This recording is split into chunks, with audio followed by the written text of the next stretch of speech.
الحمد لله رب العالمين والصلاة والسلام على الأتمان الأزكيان الأطهران الأشرفان الأنوران على سيدنا محمد وعلى آله وصحبه أجمعين.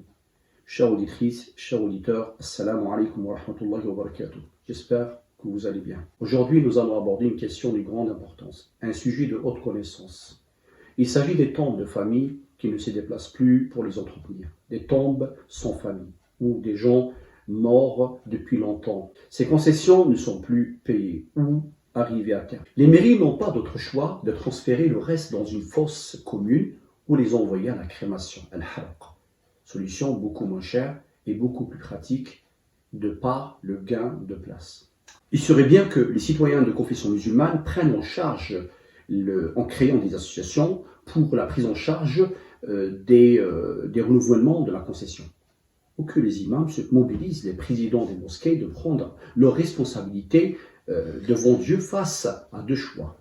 Ou bien continuer à renouveler leur silence, à savoir le choix al-harq, la crémation, pour ce défunt musulman, ou bien de renouveler la concession de ce défunt, et ça sera considéré comme une sadaqa jariya, une aumône continue. Il faut parler honnêtement et ouvertement, il faut le dire haut et fort.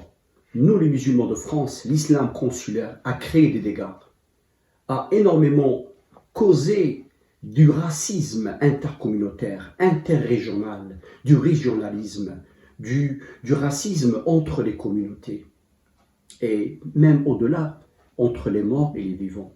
Ces ossements, certes, n'appartiennent pas à une personne de vos origines, n'appartient pas à une personne de votre région, de votre famille, de votre philosophie, de votre tendance, peut-être d'une autre religion. Mais je vous rappelle que le fiqh, en matière de fiqh, la jurisprudence musulmane, ici, les rites funéraires sont fard kifaya, ça veut dire l'obligation de suffisance. Cette obligation de suffisance, fard kifaya, qui peut se transformer systématiquement en fard ayn, c'est-à-dire une responsabilité, une obligation individuelle. C'est-à-dire, chaque membre de la communauté est concerné. Ce que nous allons voir, chers fidèles, avec cette question d'aujourd'hui. Fadilat al-Sheikh Ammar, assalamu alaikum wa rahmatullahi ta'ala wa barakatuh. De plus en plus de musulmanes et de musulmans se font enterrer dans ce que l'on appelle les carrés confessionnels ou carrés musulmans. Et lorsque la durée de la concession est terminée ou lorsque les tombes ne sont pas entretenues et que les familles ne donnent plus de nouvelles, il arrive parfois que les municipalités souhaitent déplacer les os des défunts dans un ossuaire commun ou encore les incinérer. Que dit le droit musulman à ce sujet? Est-il d'ailleurs en conformité avec le droit français? Et si l'on peut déplacer ces défunts, y a-t-il une cérémonie particulière? Barakallahu fik.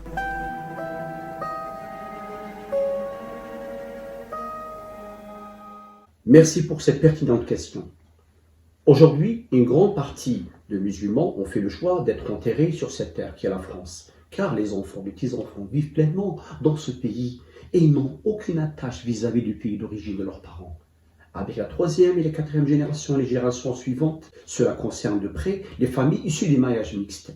Des milliers de Français de confession musulmane d'origine française, ce qu'on appelle usuellement les convertis, leurs enfants, leurs descendants souhaitent plus tard se recueillir devant leur tombe.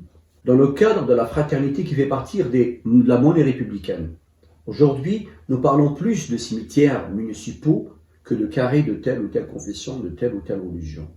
Dans une société actuelle, le tabou d'être enterré à côté de l'autre ne tardera pas à être levé. Surtout qu'il ne se fonde pas sur aucun principe coranique explicite, sur aucun texte, sur aucun verset. Dieu ne reconnaît pas les frontières politiques après la mort de la personne, puisque tout est à Dieu. Dieu n'a-t-il pas dit que la terre est vaste et invite ses serviteurs, le musulman dans le droit chemin, où qu'il soit enterré, une fois mort, il revient vers lui. La tombe en islam doit être honorée afin de préserver l'intégrité du défunt. Le moment funéraire est la dernière demeure de l'humain, là où le devoir de mémoire sera toujours actif. Ce monument qui est la tombe doit être entretenu. Un jour, le prophète de l'islam passant devant une tombe d'un défunt non entretenu, le prophète déclare en ces termes: إن الله يحب أحدكم إذا عمل عملا فليتقنه. Dieu aime que si une personne parmi vous fait une tâche quelconque, qu'il la fasse correctement. Ce qui veut dire, l'entretien de la tombe rend service à beaucoup de familles, à beaucoup de personnes âgées, souffrantes, pour se déplacer trop loin, trop occupées. Le fleurissement de la tombe est une marque de respect envers l'homme même après sa mort. L'article 16.1.1 du Code civil dispose « Le respect dû au corps humain ne cesse après la mort ». Le Coran, quant à lui, confirme, nous déclare que l'homme est mukarram en ces termes, ça veut dire honoré. وَلَقَدْ كَرَّمْنَا بَنِي آدَمَ وَحَمَلْنَاهُمْ وَفَضَّلْنَاهُمْ عَلَى كَثِيرٍ مِّمَّنْ خَلَقْنَا تَفْضِيلًا. Nous avons certes honoré l'être humain et nous leur avons donné la supériorité sur beaucoup d'autres créatures. En matière de la jurisprudence musulmane, la tombe appartient désormais à la personne décédée, comme le cas dans certains pays musulmans, devient à waqf le bien de la main morte.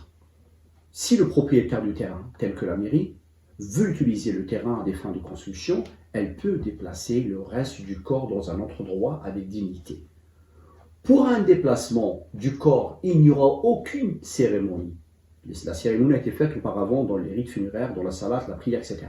Toutes les écoles sont quasi unanimes, jurisprudentielles, sur la question du déplacement du corps, du moment où il se fait dans la dignité de l'homme, notamment l'école hanafite la plus ouverte dans la matière. Pour le corpus malikite, andalou, africain, maghrébin, dont les plus grandes références datent principalement des années 869 à Cordoue, les divergences entre les savants jurisprudentiels sunnites ne sont pas importantes. L'école Shafi'i dit si le terrain de l'enterrement, le propriétaire veut reprendre son terrain, sa propriété, c'est son droit et le reste peut être déplacé. Pour l'école hanbalite, si la dépouille n'est pas désagrégée entièrement, cependant, s'il arrivait que cela soit le cas, sa tombe pourrait être déplacée. L'exhumation du corps en droit musulman est compatible avec le droit français. Les musulmans doivent l'accepter. Des ossuaires peuvent être à créer qui seraient réservés aux seuls musulmans, financés par des associations musulmanes ou des entreprises musulmanes ou autres en collaboration avec les pompes funèbres. Voilà la réponse à votre question. Wallahu a'lam. Merci pour votre attention. À la prochaine, Inch'Allah.